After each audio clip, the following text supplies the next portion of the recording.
사랑하는 성도 여러분, 오늘은 3월 다시 합니다. 사랑하는 성도 여러분, 오늘은 3월 25일입니다. 수요일. 저희가 오늘도 우리 영상을 통해서 수요 예배를 드리겠습니다. 아버지 하나님께 우리 먼저 기도하고 시작하십니다. 은혜로우신 아버지 하나님, 감사합니다.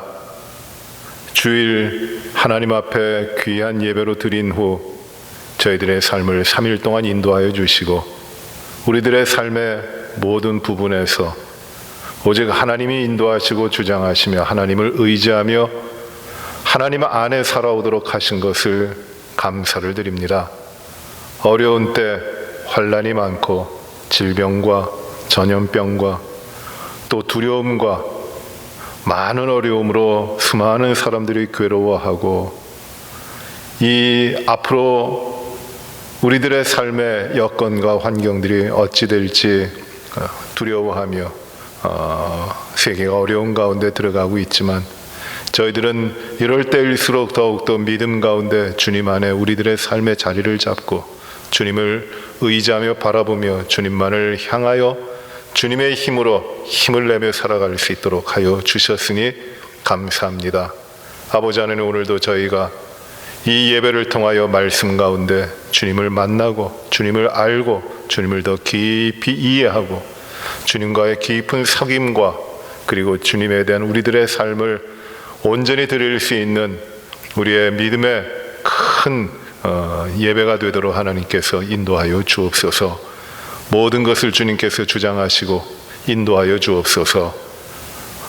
아버지 하나님, 어려움과 환난과 고통과 두려움에 지지 아니하도록 저희들을 일깨워 주시고 늘 동행하여 주시고 함께하여 주옵소서. 예수님 이름으로 기도합나이다. 아멘. 오늘 우리들의 삶이 정말로 하나님께서 지켜주지 아니하신다면 우리는 그저 낭망하며 절망하며 소망 가지지 못하고 두려움 가운데 떨면서 방향을 잃고 어찌할 줄 모르고 살아가게 될 것입니다.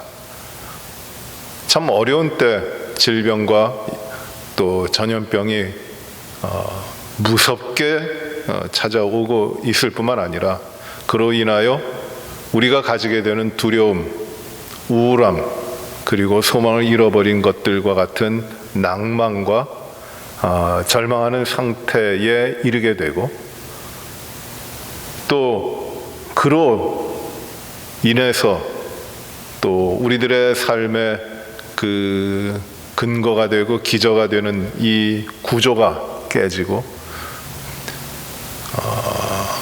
우리들의 삶을 유지해주는, 우리들의 삶의 기본을 유지해주는 어떤 경제적인 활동이라든지 직장이라든지 또는 학업이라든지 우리가 소망을 두고 열심히 살아온 것들에 대한 불안함, 우리가 살아가고 있는 삶의 그 규모와 경제와 이 모든 것이 흔들리고 허물어져 버릴 것과 같은 이 안타까움, 이런 것들로 말미암아 우리가 실제로 많은 어려움을 당하고 있습니다. 그러나 우리가 오직 주님 안에서 주님이 모든 걸 치유하시고 또 모든 것을 주장하시고 모든 사람들을 함께 하시는 그 사랑이 많으신 주님의 그 역사가 우리 가운데 있어서 이 어려운 때를 주님의 힘으로 이기고 힘을 내서 우리가 낭망하지 않고 절망하지 않고 살아갈 수 있도록 하시고, 그로 말미암아 우리들의 삶이 더욱더 주님 앞에 올바르고 하나님의 나라가, 하나님의 역사가, 하나님께서 구원하시는 그 역사와 택하신 하나님의 백성들의 삶을 더욱더 주 앞에 불러주시는 그 삶의 그 모습들이 우리 가운데 있게 되기를 바랍니다. 서로가 위하여 기도하고 주님 안에서 우리가 힘을 내서 살아갈 수 있도록 기도해 주시고, 두려워하지 마시고 우리가 하나님 앞에 나가서 부지런히 힘을 다해 살아가게 되기를 바랍니다. 오늘은 믿음을 세우는 말씀 시리즈 9번째 시간입니다. 하나님의 작정을 우리가 지난주에 봤는데 오늘은 하나님의 창조에 대해서 보겠습니다. 하나님의 창조, 우리가 하나님에 대해서 배워가고 있는데 하나님은 어떤 분이신가, 하나님은 어떤 역사를 이루셨는가, 특별히 우리가 하나님을 창조주 하나님이라고 하는데 그 창조주 하나님은 어떤 분이신가, 우리가 하나님을 창조하신 하나님, 만물을 다스리시고 주장하신 하나님이라고 고백하는데 그 하나님은 어떤 분이신가를 우리가 성경을 통해서, 말씀을 통해서 깨달아보는 시간을 가집니다. 하나님, 우리가 교재를 보시면은 교재의 25페이지부터 나와 있는 부분입니다. 하나님의 창조에 대한 것입니다. 우리는 하나님을 고백할 때 창조주 하나님이라고 고백합니다. 성경도 하나님의 창조로부터, 만물을 창조하시는 하나님의 역사로부터 성경은 기록하고 있습니다. 창조라고 하는 것은 무엇이냐면은 하나님의 작정하신 것, 하나님이 계획하신 것, 하나님이 모든 것 전에 하나님이 이루고자 하신 것들이 실제로 일어나도록 하시는 역사가, 그것이 창조입니다. 만물이 아무것도 없을 가운데, 아무것도 없는 것 가운데 하나님이 그 뜻을 세우시고 하나님의 목적을 이루시기 위하여 만물을 만드셨습니다. 이것이 창조입니다. 하나님이 작정하신 것, 우리가 지난주에 하나님의 작정에 대해서 배웠는데 그 하나님의 작정이 그 모든 하나님의 뜻을 이루시기 위해 계획하시고 그 목적과 그 의미를 가지도록 하시기 위해서 뜻하신 것들, 그것입니다. 그것이 하나님 안에서, 삼위일체 하나님 안에서 일어나는 그 계획인데, 그 작정이 그런 것인데, 그 작정이 실제로 땅 가운데서 이 하나님의 역사로 일어나는 것이 창조입니다. 그래서 창조는 모든 계시의 시작이 되고 기초이고 종교, 모든 믿음의 삶의 근원이 되는 것이 창조입니다. 창세기 1장 1절에 태초에 하나님이 천지를 창조하셨다라고 성경은 선언을 합니다. 하나님이 창조주시라는 겁니다. 9.1을 보세요. 창조에 관한 일반적인 고찰을 보시면은 창조란 성경의 항상 동일한 의미로 사용되지는 않습니다. 엄밀한 의미에서 창조는 무엇이냐면은 하나님께서 그 영광을 나타내시기 위하여 부분적으로는 먼저 있었던 물질을 사용하지 않으시고 창조하시고, 또 한편으로는 본질상 불충분한 물질로부터 우주와 그 안에 있는 만물들을 산출해내신 하나님의 사역이라고 이야기할 수 있습니다. 즉 창조가 똑같은 의미로 성경에서 사용된 것이 아니라 첫째 의미는 무엇이냐면 하나님께서 아무것도 없는 것 가운데 전적인 nothing으로부터 하나님의 계획에 따라 만들어내시는 창조, 태초에 하나님이 천지를 창조하신 것, 그것이 하나의 창조고, 또 창조라는 의미가 무엇이었냐면 불충분한 것을 통하여, 불충분한 것, 이미 하나님이 만드신 것 가운데 불충분한 자료를 가지고 완전한 것을 만들어내시는 하나님의 역사입니다. 그것이 창조입니다. 창조의 사역은 삼위일체 하나님의 사역으로 나타나 있고요. 그것이 창세기 1장 2절, 욥기 26장 13절, 33장 4절, 시편 33편 6절, 이사야 40장 12절, 13절, 그리고 요한복음 1장 3절, 고린도전서 8장 6절, 골로새서 1장 15절부터 17절입니다. 이 하나님이 만물을 창조하셨다라고 하는 것은 어떤 범신론과는 달라요. 범신론이라고 하는 것은 모든 것 가운데 신이 있다고 하는 것입니다. 여기도 신이 있고 저기도 신이 있습니다. 산에 가면 산에도 신이 있고 바다에는 바다에도 신이 있고 들에 가면 들에도 신이 있고 땅에는 땅에 신이 있고 하는 이 모든 것 가운데 신이 있다고 하니 범신론, 이 신들로 이 땅이 가득 차 있다고 하는 것인데, 우리 창조주 하나님의 신앙은 그런 것이 아니에요. 범신론과는 다릅니다. 만물을 오직 한 분이신 하나님이 창조하신 것이에요. 또 자연신론과 같이 그것이 무슨 자연에 깃들어 있는 자연 정령, 그 애니미즘 같은 그런 것도 아닙니다. 하나님께서는 세상을 모든 만물을 창조하셨으므로 이 세상은 항상 언제나 창조주이신 하나님이 근원이 되는 분이시고 그 하나님께 의존해야 되고 하나님께서 이 온 땅을 창조주로서 온 만물을 유지하시고 지탱하시고 또 섭리해 가신다고 하는 것을 우리는 알게 됩니다. 이제 앞으로 창조를 하고 하나님의 창조에 대해서 그리고 하나님의 섭리하신 역사에 대해서도 우리가 보게 될 것인데 바로 이것을 나타내는 겁니다. 왜 하나님의 프라비던스, 하나님의 섭리가 있는 것일까요? 하나님이 왜 다스리시는 것일까요? 그 이유는 간단합니다. 하나님이 모든 것을 만드신 창조주 하나님이시기 때문입니다.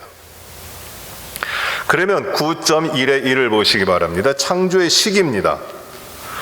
창조를 언제 하셨을까요? 하나님이? 창조가 언제 이루어질까요? 성경은 우리에게 하나님께서 태초에 세상을 창조하셨다는 사실을 이야기합니다. 즉, 현 물질의 시작이, 온 세상의 시작이 태초라고 하는 그때의 하나님의 창조의 역사를 통해서 되었다는 것이에요. 이 태초가 언제일까요? 그 태초는 어떤 시간적으로 우리가 가늠할 수 있는 그런 시간의 한계에 있는 것이 아닙니다.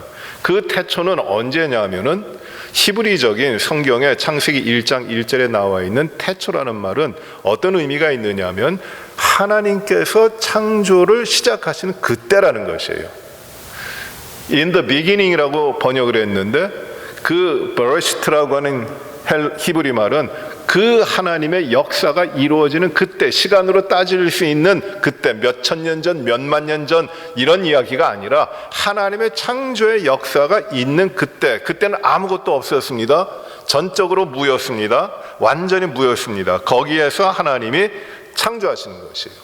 영원하신 하나님이 시간의 한계에 갇혀 계시지 아니하시고 시간을 초월해 계신 분, 즉 시간도 하나의 시간이 언제 시작됐느냐면 하나님이 창조를 시작하신 이후에 시작된 것이 시간인데 그 시간을 그래서 하나님의 창조하신 하나님은 시간을 뛰어넘으시는 것이에요. 그래서 영원하신 분이십니다. 이 하나님은 창조를 하시는데 어떤 것을 가지시고 만드신 것이 아니라 전적인 무에서부터 아무것도 없는 것들로부터 하나님은 만드십니다. 왜 이것이 됩니까? 전능하신 하나님이시니까 그 말씀으로 하나님의 뜻을 세우시고 그 말씀으로 모든 것이 이루어지는 것입니다. 그래서 이 무로부터의 창조, 전적인 아무것도 없는 무로부터의 천지를 만물을 만드신 하나님, ex nihilo, creation from nothing 이라는 이야기입니다. 무로부터 하나님께서 만물을 창조하셨다라고 하는 직접적인 표현은 성경에는 없습니다만 외경에는 기록되어 있는 부분이 마카비서라고 하는 책이 있습니다. 그러나 이러한 개념은 성경에 연관된 구절, 그 무로부터 아무것도 없는 것으로부터 하나님의 창조를 의미하고 있는 말씀들이 여러 군데 있는데 그 말씀을 참조하시면 우리가 잘 알 수 있습니다. 그렇다면 하나님이 창조하신 목적이 무엇일까요? 하나님이 왜 창조하셨을까요? 하나님은 무엇이 부족한 분이 아니십니다. 우리가 하나님의 속성에 대해서 볼 때 하나님은 자족하신 분, 자존하시는 분, 스스로 계신 분이신데 혼자 충분히 계시는 하나님이신데 다른 하나님은 하나님이 살아계시기 위하여 다른 어떤 것을 필요로 하시는 분이 아니시는 자존자이신데 왜 이 창조를 하셨을까? 왜 만물을 만드셨을까요? 그 하나님의 창조하신 이유와 목적이 무엇이냐라는 것입니다. 하나님께서 만물을 창조하신 이유가 우리 사람들에게 행복을 주시기 위하여 만물을 창조하셨다라고도 생각하기도 합니다. 그런 하나님의 창조하신 목적이 우리 사람들의 행복이라고 하는 데 있다고 하는 것도 의미가 있습니다. 하나님은 충족해서 살아가실 수 있기 때문에 그 하나님 자신을 위하여 무엇인가를 창조하신다는 것은 맞지 않는다는 말이에요. 그래서 하나님이 왜 창조하셨을까? 그것은 인간을 하나님의 그 영광된 창조물인 인간이 행복하도록 하시기 위해 만물을 창조하셨다라고 이야기합니다. 그러나 그렇지 않습니다. 하나님이 인간을 위해 존재하지 아니하시고 인간이 하나님의 피조물로서 하나님 만드신 존재로서 하나님을 위하여 존재한다는 것이 분명합니다. 그래서 피조물은 창조하시는 하나님의 궁극적인 목적이 될 수 있는 것이 아니에요.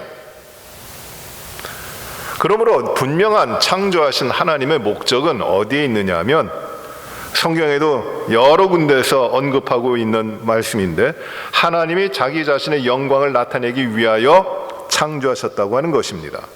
그리하여 만물은 하나님의 영광을 드러내고 하나님을 찬양합니다.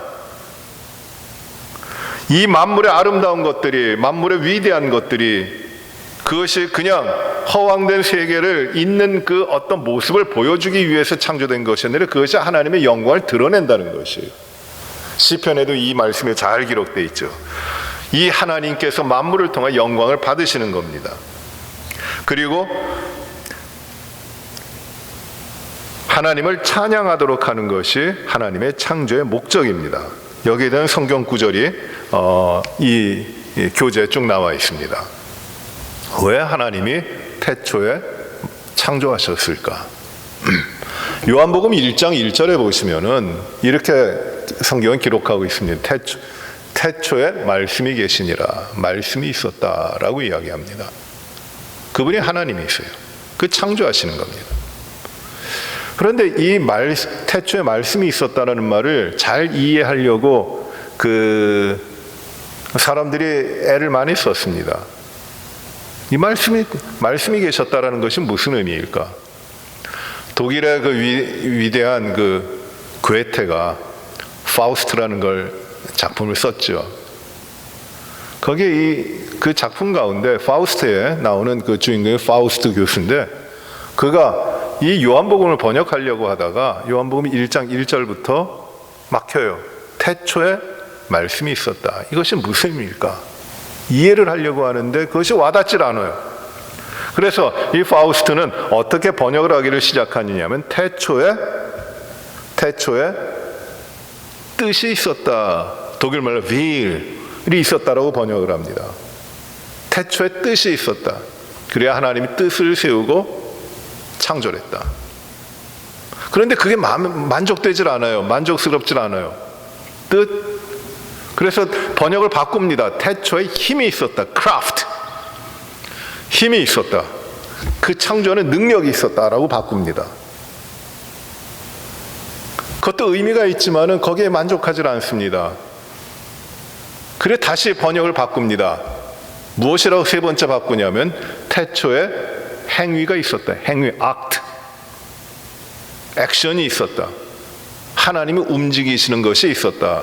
라고 마지막에 이 파우스트는 번역을 합니다. 그러나 성경은 번역되어질 말로서의 이 태초에 말씀이 있었다는 말이 아니에요. 인격적인 하나님으로서 태초에 계셨고 그를 통하여 만물이 만들어졌다고 말씀합니다. 이 요한복음 1장 1절을 잘 해석하기 위해서 많은 사람들이 고민을 했습니다. 화란의 철학자이고 하나님 앞에 그 단독자로 늘 고민하며 살았던 그 키엘케굴이라고 하는 사람은 이 말씀을 어떻게 번역했냐면 태초에 권태가 있었다. 하나님이 왜 창조하셨는지 이 부족함이 없는 하나님이 창조하신다는 것이 이해가 안 되는 것이 뭐가 부족하실까? 뭐가 더 필요하실까? 그럴 뿐이 아닌데 이 만물을 만드셨거든요. 창조하셨거든요. 그래서 이 키엘케굴은 어떻게 생각했냐면 너무나 완벽한 모든 걸 가지고 계신 모든 능력이 있는 하나님이 더 이상 할 일이 없어서 더 이상 재미나는 것이 없어서 피곤하셨다. 권태가 있었다. 태초에 권태가 있었다. 이렇게 생각하기도 했습니다. 유대인 철학자인 그 마틴 부버는 이 태초에 말씀이 있었다. 요한복음 1장 1절의 말씀을 그의 그 트레이드 마크와 같은 용어를 써가지고 번역을 했어요. 태초에 관계가 있었다. 관계가 있었다. 라고 번역합니다. 그러나 성경은 태초에 말씀이 있었다. 이 말씀이 하나님이시고 이 말씀이 만물을 하나님께서 만드셨다고 말씀하고 있습니다. 이렇게 하나님이 만물을 만드셨는데 이 창조에 대해서 여러 가지로 다른 의견을 내는 반대하는 사람들이 있습니다. 몇 가지로 정리해 보면은, 첫째, 이원론이라고 하는 것이에요. 이원론. 이건 창조를 반대하는 것입니다. 본래 이원론이라고 하는 것은 두 가지 양극단인데, 하나는 좋은 것이고 하나는 나쁜 것이라는 겁니다. 하나는 선한 것이고 하나는 나쁜 것입니다. 이 선한 것은 영원한 것이고 나쁜 것은 일시적인 것입니다. 도덕적으로도 선한 것이 귀한 것이고 그 나쁜 것은 악한 것입니다. 그래서 이 두 가지가 항상 있습니다. 세상은 이 선한 것과 악한 것의 대립으로 되어 있습니다. 그래야 이 관계 가운데서 세상은 이런 선한 것과 악한 것의 관계 가운데서 발생했다고 하는 것이에요. 여기 대표적인 것이 초대교회도 그 영지주의라는 것이 들어왔는데, 그 니골라당의 가르침이라고 되어 있는 것이에요. 영지주의. 물질은 악한 것이고 영은 선한 것이다. 그래야 이것이 항상 그래야 육체를 벗어야 된다. 영만이 선한 것이다. 이렇게 주장하는 것이 영지주의인데, 이것이 극단적인 이원론입니다. 그런데 이 이원론을 주장하면은 이 물질도, 악한 것이라고 보는 물질도, 그래 선한 것이라고 보는 영도 두 개가 다 대립되는 영원한 것이 되어버려요. 그리고 이 관계에서는 이 선한 것과 악한 것이 영원한 다툼 가운데 있기 때문에 이것은 모순적인 겁니다. 두 개의 무한한 것, 영원한 것이 함께 병립할 수 없다고 하는 논리적인 모순에 빠져버립니다. 있을 수 없는 일이에요. 그다음에 유출설이라는 것이 있어요. 이 유출설은 그 니오플라토니즘, 신플라토니즘의 영향을 받은 것인데, 그것은 무엇이냐면은 이 세상과 하나님과 세상은 본질상 하나라는 것이에요. 그래요 이 모든 것이 하나님으로부터, 그 하나님으로부터 유출되어 나왔다는 것입니다.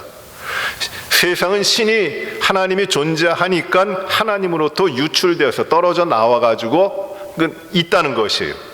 그렇게 필연적으로 생겼다는 것입니다. 그래 하나님과 가까운 존재, 하나님과 조금 덜 가까운 존재, 더 덜 가까운 존재, 이렇게 해가지고 창조, 그 유출의 질서들이 이렇게 생긴다는 것이에요. 이것이 신플라토니즘에 나오는 유출설입니다. 그런데 이것의 문제는 무엇이냐면, 이것은 잘못된 견해인데, 하나님께서 자기 결정의 능력을 가지지 못하게 만듭니다. 하나님이 창조하신 것이 아니라 하나님의 의지와 하나님의 작정에 대한 것을 없애버리고 그냥 하나님으로부터 나와버렸다라는 것이에요. 그래야 이 유출설의 결정적인 문제는 무엇이냐면, 이 세상에 들어온 악과 죄의 문제, 타락과 그리고 이 부패와 이 모든 문제를 그 하나님에게 돌리게 되고 그 모든 책임을 하나님 앞에 전가시켜 버릴 수밖에 없는 결과들이 나오게 되는 겁니다. 악한 것도 하나님으로부터 멀리 떨어져 있는 그 유출된 것이기 때문에 그 악도 하나님으로부터 나온다는 것이에요. 이것은 잘못된 것이에요. 진화론이라는 것도 잘못된 것입니다. 창조론에 반대하는 진화론, 이 19세기 이후부터 이 진화론이 굉장한 커다란 영향력을 미치고 오늘날에는 뭐 대세와 같이 이렇게 되어 있는데, 진화론입니다. 진화론은 창조가 아니라 진화되었다는 겁니다. 그러니까 이 물질의 그 생명의 발생적 계통을 따라 가지고 그것이 다음 단계로 진화되고, 그 진화하는 과정 가운데 적자 생존, 적합한 것들이 살아남게 되는 그 진화의 과정을 통하여 이 만물과 오늘날의 세계가 이루어졌다고 하는 것입니다. 잘못된 것입니다. 이 진화론은 현상을 가지고 연구하는 학문이라고 하고 타당성이 있다고 하지만은 이 창조에 대해서는 설명하지 못합니다. 그리고 이 진화론의 큰 문제는 이것도 하나의 가설이라고 하는 것이에요. 진리가 아니라 가설입니다. 이 자연을 통하여 발견된 어떤 그 흔적을 가지고 가설을 했는데, 그 가장 어려운 문제가 되는 것은 무엇이냐면, 개체 발생은 개통 발생을 반복한다고 하는 이 진화론의 이론인데, 즉 그 포유류가 있기 전에 그 뭐 파충류라든지 어류라든지 있잖아요. 그것이 어류가 계속 이 개통 발생을 반복하다 보면은 개체 발생으로 이어진다고 하는 거예요. 진화에서. 그래요. 적응하지 못하는 것들은 없어지고 다음 단계로 나아가게 된다고 합니다. 그런데 진화론의 맹점 무엇이냐면, 이 개체와 개통의 관계 가운데 연결점을 찾는 것이 어려워요. 불가능해요. 저는 이 자연과학을 공부한 사람이 아니기 때문에 거기에 대해서 자세하게 설명할 필요도 없을 겁니다. 그러나 하나님은 분명히 선언합니다. 하나님의 말씀. 우리는 하나님을 믿고 하나님의 뜻을 따르고 하나님이 진리이심을 아는 그 믿음의 사람이고, 그것이 우리가 믿음이 우리들의 삶에 그냥 그것이 진리라구나 하는 인식으로만 있는 것이 아니라 그 진리에 따라 사는 것이기 때문에 우리는 하나님이 만물을 창조하신 하나님이라고 믿는 것이에요. 제가 존경하는 목사님 가운데 한국의 총회신학교에 오래전에 그 총장을 하셨던 김희보 목사님이 구약개론이라고 하는 책을 쓰셨는데, 여기에 대해서 이렇게 설명하셨습니다. 진화론이 그 진화론의 주장의 근거가 되는 그 중요한 것이 무엇이냐면, 이 화석이라고 하는 거예요. 발견물들이에요. 화석을 연대기별로 해서 탄소 측정을 해갖고 이 화석은 몇 년 전, 수만 년 전으로 올라갑니다. 그래서 그 연대기적으로 측정해가지고 그것을 발생된 걸 쭉 분류하다 보니까 이런 그림이 그려진다는 것이에요. 그것이 발견되는 것입니다. 그리하여 창조론은 잘못됐고 진화론이 맞는 것이다 이야기를 합니다. 이 스미소니언 박물관 가도 그런 내용들이 참 많이 있어요. 그런데 그 김희보 학장님이 이렇게 책에서 이야기하십니다. 전능하신 하나님이 창조하시면서 이 땅 가운데, 이 땅 안에, 우리가 살아가고 이 땅 안에 이런 화석의 존재까지도 창조하셨다. 우리가 그걸 어떻게 부정할 수 있겠느냐. 창조주 하나님이신데. 그래요. 이 진화론적인 것이 아니라 창조의 하나님을 따르는 그 창조하신 하나님을 우리가 믿게 된다는 것이에요. 이거 진화론, 이원론과 또 유출설과 진화론의 잘못된 것을 봤고, 진화론은 좀 후에 다시 보겠어요. 그러면 이제 하나님이 창조하시는데 무엇을 창조하시는가, 그 내용으로 들어가면 첫째로 영적 세계 창조에 대한 것을 봅니다. 하나님께서는 물질계뿐만 아니라 영적 세계도 창조하셨습니다. 첫째로 9.2의 1 보십시오. 천사들의 존재에 대한 것, 천사도 영적인 존재로서 하나님이 창조하신 것입니다. 그 천사가 있느냐 없느냐, 존재하는 것이냐 아니냐. 현대 자유주의자들, 합리주의자들은 천사의 존재에 대해서 부정합니다. 왜냐하면 그것은 인간의 인식 내에 잡히는 것이 아니라는 것이기 때문이에요. 그러나 성경은 분명히 천사의 존재와 천사가 어떤 영적인 존재일 뿐만 아니라 그 천사가 인격적인 존재인 것을 여러 군데서 말씀하고 있습니다. 구약에서부터도, 그리고 신약에 이르기까지, 그리고 요한계시록에까지도 그렇게 말씀하고 있습니다. 어떤 사람들은 천사를 공허한 존재라고 하는데 이것도 잘못된 것입니다. 천사가 아무런 힘이 없는 존재라고도 이야기하는데 잘못된 것입니다. 천사는 큰 힘을 가지고 있고 우수한 영적인 존재입니다. 그리고 우리를 천사보다 조금 못하게 창조하셨다, 이렇게 말씀합니다.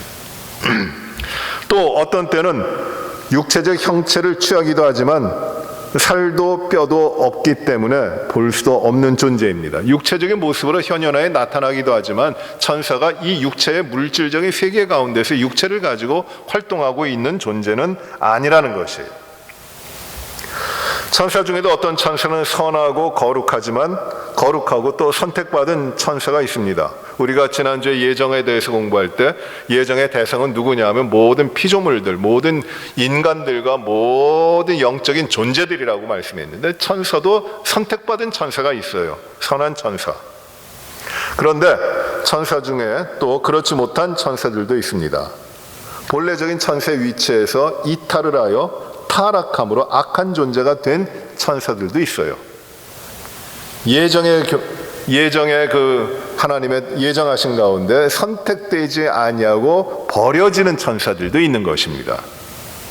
자기의 위치를 버리고 떠난 천사들, 하나님을 대적하는 거죠. 그런 천사들도 있습니다. 그런 천사는 어떤 부류가 있는가? 천사에 대한 부류를 말씀을 보면은 우리가 잘 그 성경을 통해서 나타나는 천사가 그룹들이 있는데 몇 가지를 이제 천사에 대해서 나눠보면, 첫째 천사는 누구냐? 그룹입니다. 체루빔이라고 하는 그룹입니다. 체루빔 그룹, 천사의 모양이에요. 여러분 그 모세의 법궤 보시면은 법궤를 이제 그 회막 안에다 모셔 지성소에 놓고 그 법궤 위에 이 시은소로 해가지고 이 덮개를 놓습니다.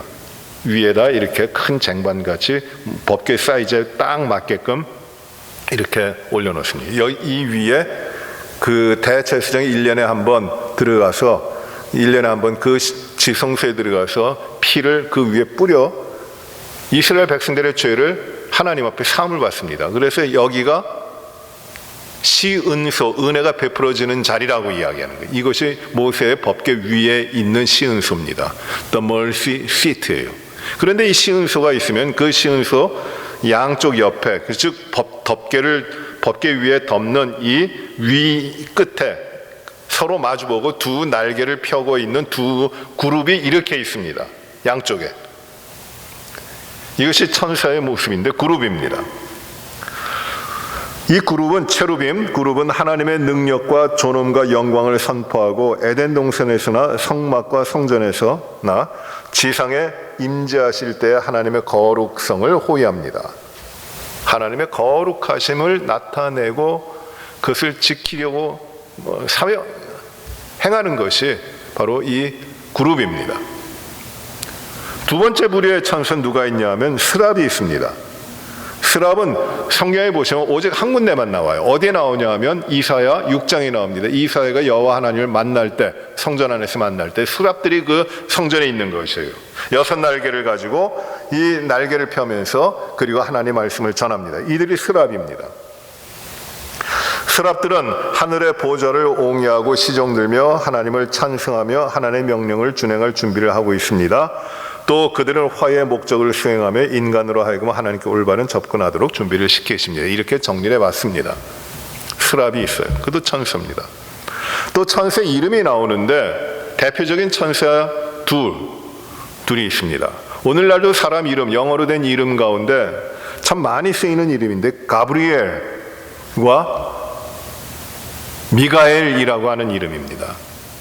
가브리엘과 미가엘입니다. 이 미가엘은 영어로 되면서 마이클이라고 되어 있죠.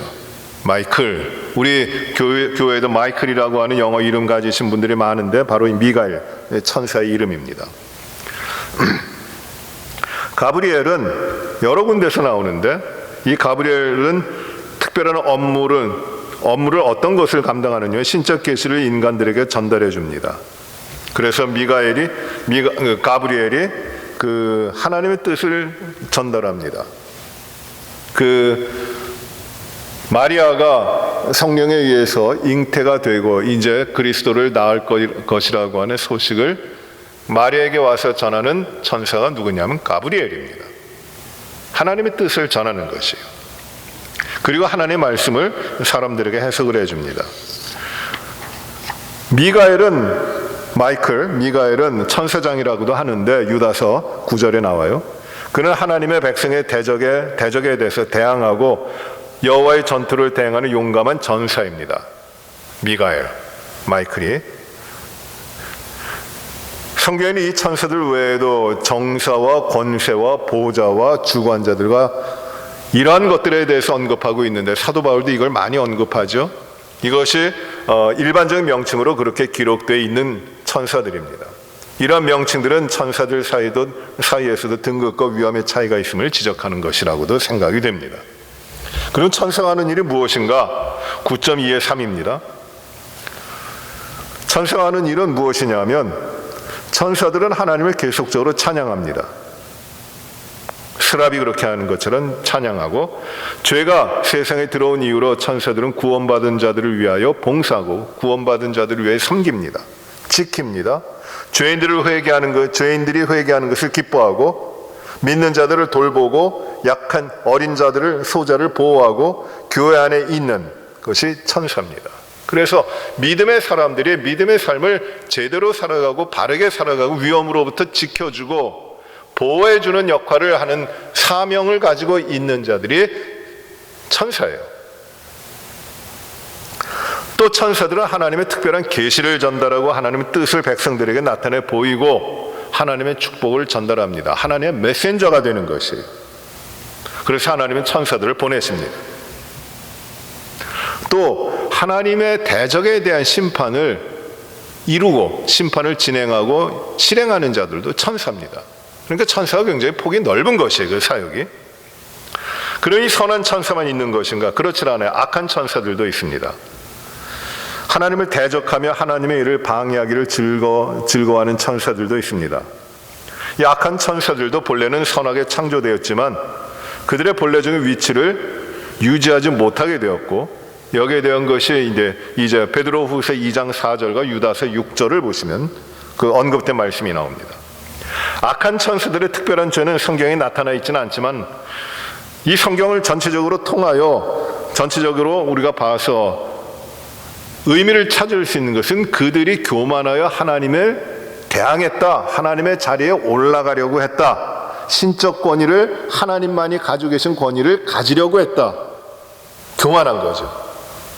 더 높은 위치로 올라가려고 했다, 그것을 가지려고 했다, 그래 타락했다 라고 하는 것이 악한 천사들인데, 그 가운데 우두머리가 누구냐면은 사탄입니다. 가장 높은 위치에 악한 천사들 가운데, 타락한 천사들 가운데 가장 높은 위치에 있는 천사가 바로 이 사탄이라는 것이에요. 사탄과 그 무리들은 초인간적인 능력을 가지고 있기 때문에 하나님의 일을 파괴하고자 하는 능력이 있고, 사람들을 선택받은 자라고 할지라도 흔들어 놓고 우매하게 하고 미혹하려고 언제든지 달겨들고 흔들어 놓는 이 간악한 방법으로 흔들고 어떻게 하든지 넘어뜨리려고 하는 그런 일을 합니다. 저 악한 천사가, 악한 자가, 사단이 우는 사자와 같이 두루다니며 삼킬 자를 찾는다고 하죠. 악한 자들이에요. 선한 천사와 악한 천사의 이 역사가 있는 겁니다. 그러면 이 하나님이 영적인 세계만 창조하셨을 뿐만 아니라 이제 물질적인 세계를 창조하시는데 그 내용을 봅니다. 9.3입니다. 창세기 1장 1절은 원초적인 창조에 대해서 기록하고 있는데 1장 2절부터는 그 창조 1장 1절에 이루어진 창조가 구체적으로 어떻게 이루어져 갔는지 날별로 이렇게 말씀하고 있습니다. 창조의 시간은 창조의 때를 아까 말씀했는데, 창조의 때에 문제가 되는 것, 이해하기 힘든 부분, 신학적으로도 많이 논의되고 있는 부분이 날이라고 하는 겁니다. 하루라고 하는 말이에요. 하루라고 하는 날, 히브리 말로 요음이라는 말인데, 하루라고 하면은 보통 우리가 24시간입니다. 그런데 이 창세기 1장에 하나님의 창조의 시간을 말씀하시면서 시간에 대해서 하루, 첫날, 둘째 날, 셋째 날 하는데, 이 날이 과연 오늘 우리가 생각하는 24시간으로 되어진 그 날과 똑같은 것이겠는가? 아니면 이 날이 어떤 세대를 의미한다는 것인지, 아니면 긴 시간의 의미를 가지고 있는 날인가에 대한 것입니다. 굉장히 어려운 부분일 수도 있습니다. 저도 신학교 다닐 때 여러 책을 읽으면서 정말 많은 신학자들이 이 첫째 날, 둘째 날, 이 날이라는 것을 해석을 하면서 이 날이라는 것이 수천 년으로 이루어져 있는 하나의 시대를 의미한다고 그런 해석하는 것도 많이 봤습니다. 그런데 그런 것이 아니에요.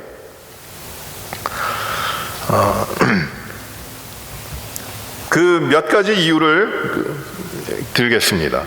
첫 번째로 히브리 말의 욤은 정상적인 날을 의미할 때 쓰여진 단어입니다. 욤. 오늘날도 욤이라는 말이 유대인들 가운데 쓰여지고 있는데 욤, 하루예요. 하루. 날, 하루를 의미하는 겁니다. 욤 키풀. 이 대속죄를 가리켜 유대인들의 오늘날의 큰 명절이 대속죄일인데 욤 키푸르가 있습니다. 그날은 여러 날이 아니라 딱 하루예요. 하루. 욤이라는 말이 거기서 있는 겁니다.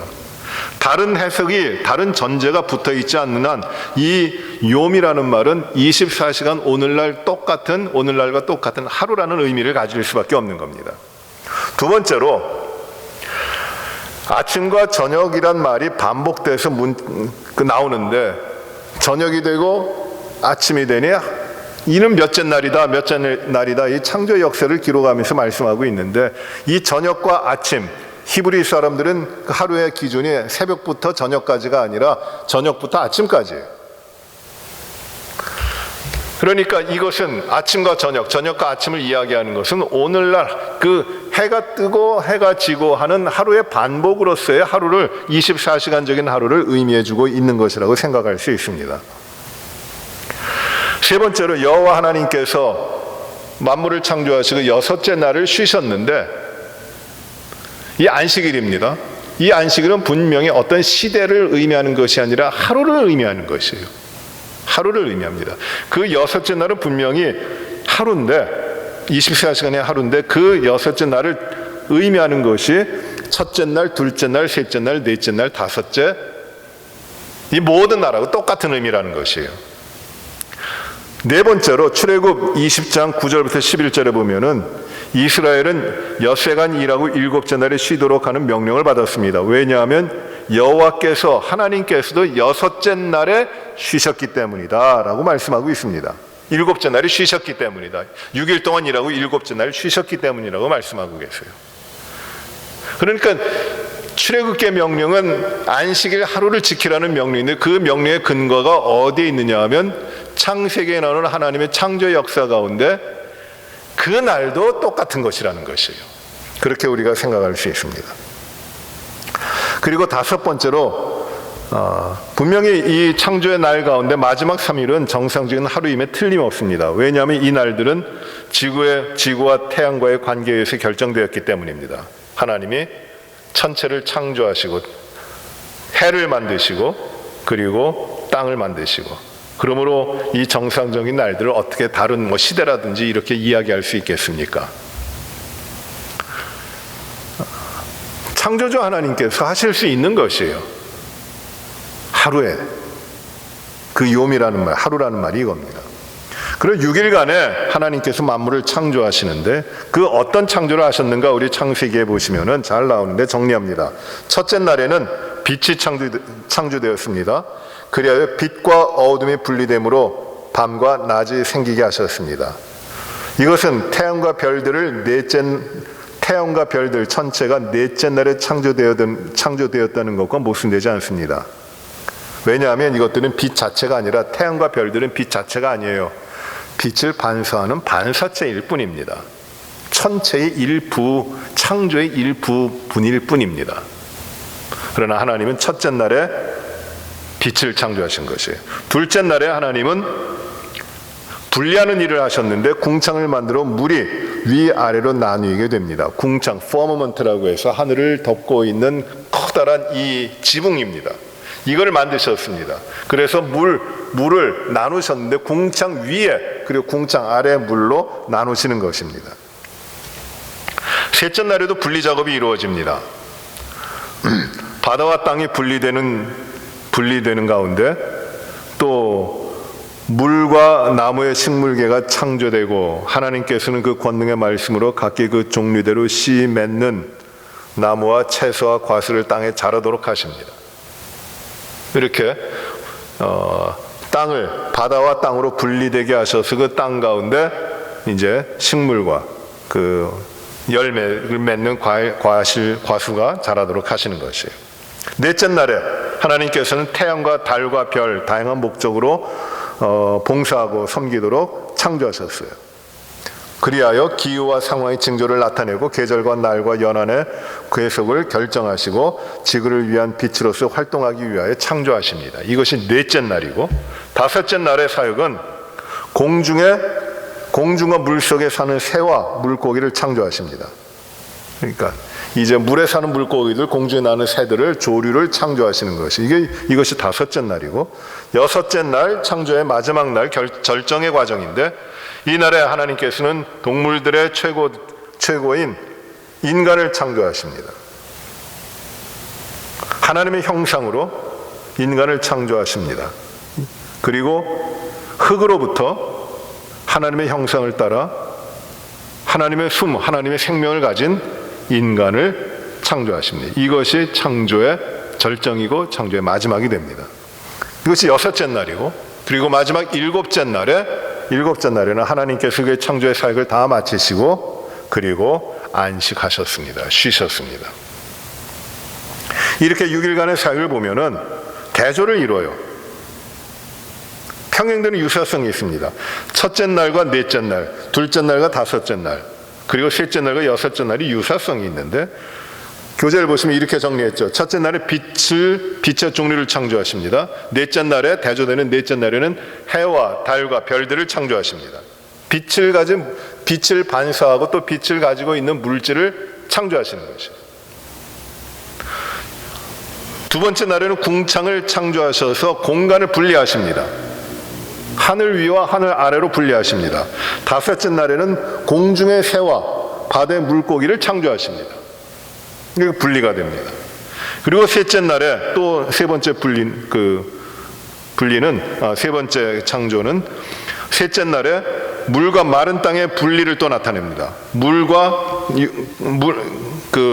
바다와 육지가 갈라집니다. 분리가 됩니다. 그래서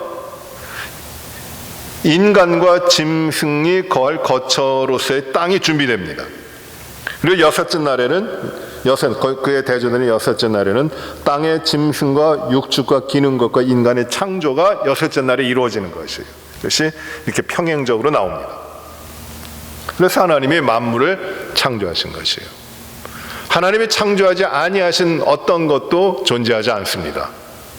이것이 무로부터 아무것도 없는 것 가운데 하나님이 창조하신 그 뜻이 되는 것이고, 오늘도 그 창조하신 모든 것들이 하나님 앞에 살아가고 있는 것이고 하나님 그것을 다스리고 계시는 것이에요. 저는 믿음이 참 믿기 어렵다. 어떤 걸 어떻게 믿느냐?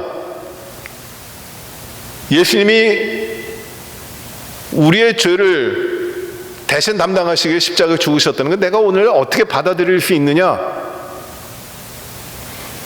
놀라운 일이 벌어지고 생각지도 못하는 일을 하나님이 이루신다고 하는 것을, 하나님이 그 모든 걸 주장하신다고 하는 것을 어떻게 믿을 수 있느냐? 믿을 수 없다.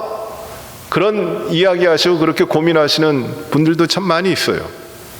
근데 저는 정말 하나님이 만물을 창조하신 전능하신 하나님이라고 고백할 수 있다면, 그 믿음이 있다면, 그 하나님을 그렇게 알고 그렇게 믿는다면 모든 문제는 다 해결됩니다. 하나님이 만물을 창조하셨다. 끝이에요. 그걸로. 하나님 만물을 창조하셨기 때문에 섭리하시고 다스리시고 주장하시고, 하나님이 만물을 창조하신 하나님이시기 때문에 우리는 하나님만을 의지하고 하나님만을 신뢰할 수 있는 것이고, 하나님만이 우리의 삶의 바위고 피난처시고 방패시고 우리가 거할 바위시다. 고백할 수 있고 그 믿음으로 살아갈 수 있는 거죠. 그래서 이 창조주 하나님에 대한 믿음을 가지고 있다고 하는 것은 절대적인 것이에요. 이 하나님에 대해서, 창조주 하나님을 믿지 못하고 믿음이 어떤 것도 이루어지질 않는 거죠. 그리고 마지막으로 오늘 진화론에 대해서 간략하게 봅니다. 진화론자들은 만물의 기원에 대한 성경적 입장을 반대합니다. 만물 기원의 진화론적 입장을 주장합니다. 계속 진화했다는 것이에요. 그들은 모든 종류의 식물과 인간을 포함한 모든 동물은 물론 지성과 도덕과 종교 같은 생활도 여러 가지 것들, 또 자연력의 산물인 안전한 자연의 과정에 의해서 이런 모든 것들이 발전해 간다, 진화해 간다고 생각합니다. 생물만 진화하는 것이 아니고 인간의 생각도 진화하고 역사도 진화하고 그래 발전돼 나간다고 생각하고 있는 것이에요. 그러나 이것은 하나의 정말 단순한 가정일 뿐입니다. 프랑스의 캐톨릭 신학자 가운데 샬댕이라고 하는 신학자가 있었어요. 그 샬댕이라고 하는 신학자는 그 주장한 것이 무엇이냐면 오메가 포인트가 있다. 오메가 포인트라고 하는 것이 무엇이냐면 끝에 목적이 되는 점이라는 것이에요. 하나님이 이 땅에 만물을 만드셨는데 이 모든 만물은 결국 그 가운데서 진화하고 또 진화해서 약한 것은 없어지고 강한 것들이 새롭게 나타나고 적자가 생존하는 것이 되고 그 환경에 맞는 것이 살아남고 해가지고 진화하여 결국은 오메가 포인트 궁극의 목적에 이르게 될 것이다 라고 그의 신학을 그렇게 구축을 했어요. 오메가 포인트를 찾아가는 신학. 그런데 거기 굉장한 낙관주의 가운데 있는 것인데 이것이 아무것도 아니라는 것을 이제 나중에 다 깨닫게 되죠. 왜? 인간이 그렇게 선하지 않거든요. 인간으로부터 발전돼서 나갈 수 있는 그 선함과 그 고귀함과 목적이 될 만한 어떤 합리성이라든지 이것이 인간 가운데 있는 것 같지만 그것을 이룰 수 없거든요. 그래서 진화론자들은 계속 발전해 나간다는 것이에요. 낙관적인 것입니다. 그러나 이 진화론은 잘못된 것이고 오늘날 그 공립학교에서도 이 진화론에 대해서 가르치고 있는데 이것도 진리처럼 가르치는데 이건 진리 아니에요. 가설입니다. 증명될 수 없는 가설이에요. 그들 진화론자 가르치는 분들이 뭐라고 이야기하느냐면 이 창조론, 하나님 만물을 창조하셨다는 것을 증명할 수 있느냐 물어봅니다. 가설이라는 거죠. 일부 소수 그 성경을 고집하는 그 뭐라고 할까요? 그 아주 보수적인 성경만을 믿는 융통성이 없는 그런 앞뒤가 꽉 막힌 그 골수 크리스찬들이 가지고 있는 잘못된 고루한 믿음이라고 이야기하고 있는 그렇진 않아요. 더 가설인 것은 무엇이냐면 창조론이 가설이 아니라 이 진화론이 더 가설이에요. 제가 아는 분 가운데 동역을 많이 했는데 한번 저희 교회도 모시고 이 진화론에 대해서 정말 그것이 무엇인지에 대해서 허상을 하고 정말 하나님이 창조하신 것이 어떤 것인지에 대해서 이 성경이 증거하고 이 자연계가 증거하고 있는 것에 대해서 잘 가르치고 설명해 주실 수 있는 분을 한번 모시고 여기에 대해서 우리가 좀 알아보면 좋겠어요. 우리 사랑하는 성도 여러분, 오늘 우리가 하나님의 창조에 대해서 뵙습니다. 만물을 창조하신 하나님입니다. 우리가 그 하나님을 하나님의 말씀, 계시의 말씀인 이 성경에 기록된 대로 창조자 하나님을 믿습니다. 하나님은 만물을 창조하신 하나님이십니다. 하나님이 작정하시고 모든 뜻을 세우셨어요. 그리고 그 뜻을 세우신 것을 홀로 완전히 이루신 분이 하나님이세요. 우리는 이 하나님과 함께 하나님을 의지하며 하나님 앞에 흔들림이 없이 살아가는 것입니다. 창조주 하나님을 믿으면 다른 믿음은 다 따라와요. 우리가 이 믿음, 창조자 하나님을 잘 믿고 이해하고 그 하나님을 순종하며 그 하나님을 의지하며 살아가는 삶을 우리가 살아야 됩니다. 창조주 하나님, 우리 오늘 이 시간을 통해서 우리의 모든 삶을 주장하시고 만물을 주장하시고 역사를 주장하시고 우리의 생각 모든 부분까지도 다스리시고 주장하시고 행하시는 우리 하나님을 더 깊게 만나고 또 깊게 이해하고 그 하나님 앞에 살아가도록 해야 되겠습니다. 기도하십시다. 은혜로우신 아버지 하나님, 만물을 창조하신 창조주 하나님에 대해서 우리가 오늘 말씀으로 공부했습니다.